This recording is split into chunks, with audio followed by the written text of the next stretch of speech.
Cette année, en dehors des fonctions exécutives, l'autonomie était le point essentiel. Ensuite, la lecture était le deuxième point important pour l'enseignant. Il voulait accélérer la lecture car certains élèves s'ennuyaient avec la méthode précédente et il y avait un retard important à rattraper. Il a donc fait des séances intensives pour voir une évolution. Maintenant, les élèves ont le goût de la lecture et attendent les devoirs pour avoir un livre à lire chez eux. Ils ont une grande motivation pour lire. L'enseignant emmène les élèves à la bibliothèque une fois par mois pour chercher des livres. Les élèves choisissent leurs livres eux-mêmes et peuvent les lire à leur propre niveau. Cela a aidé à favoriser l'envie des enfants de lire. En ce qui concerne les mathématiques, l'enseignant s'est contenté de faire des calculs d'addition et de soustraction jusqu'à 20 car c'est ce qui est attendu en fin de première année dans son école. Il s'agit d'un extrait de transcription d'une personne parlant de son expérience en enseignant les échecs et la lecture à des enfants.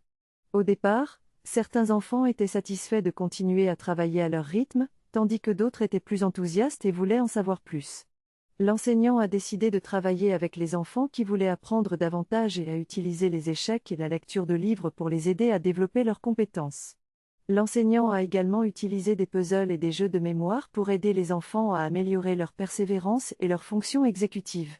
La lecture des livres Samy et Julie a également été encouragée, avec certains enfants ayant déjà atteint le niveau de fin de CP, tandis que d'autres travaillent encore sur la compréhension du texte. L'enseignant a appris à jouer aux échecs avec les enfants et a également utilisé les échecs pour aider les enfants à développer leur raisonnement stratégique. L'enseignant a également souligné l'importance de transmettre ses compétences à l'école, en particulier dans les situations où les enfants n'ont pas de structure familiale pour le faire. Le texte décrit un projet pédagogique en lien avec l'élevage de poules dans une classe d'école.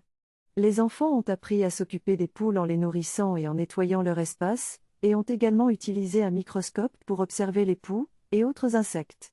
Les élèves ont également cuisiné des cookies avec les œufs pondus par les poules, ce qui leur a permis de travailler sur les grandeurs en action.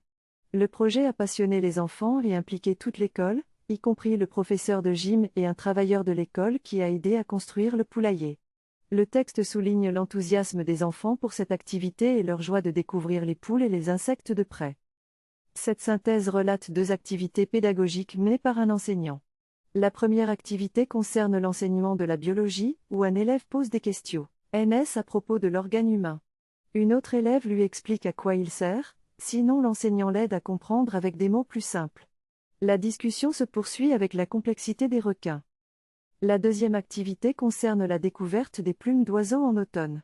Au lieu de créer un herbier, l'enseignant a décidé de créer un plumier-jeu. Les élèves ont été invités à identifier les oiseaux en ligne en choisissant les images, les découpant et écrivant leurs noms.